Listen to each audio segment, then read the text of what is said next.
चला येता का आमच्या सोबत? तर आज आम्हाला जायचं होतं डहाणूला लग्नात, म्हणून घरात सर्वजण लागलेले तयारी करायला. पटापट सर्वांनी तयारी केली आणि दादा पण इको घेऊन आला.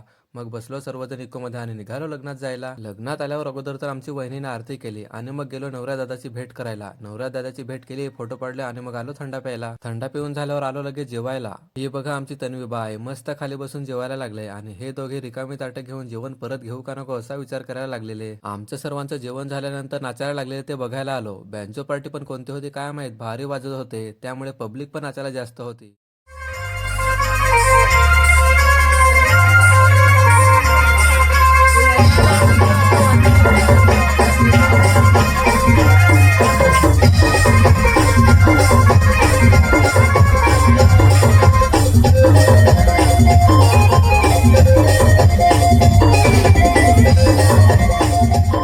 माझा पण नाचायचा विचार होता, पण जोडीला नाचायला कोणच नाही. मग काय राहिलो बाहेरच दुसऱ्यांना बघत. थोडा वेळ सर्वजण कोण कसं नाचते ते बघत होतो आणि मग निघालो घरी यायला. चला आज के लिए बस इतना ही. भेटूया आता पुढच्या ब्लॉग मध्ये.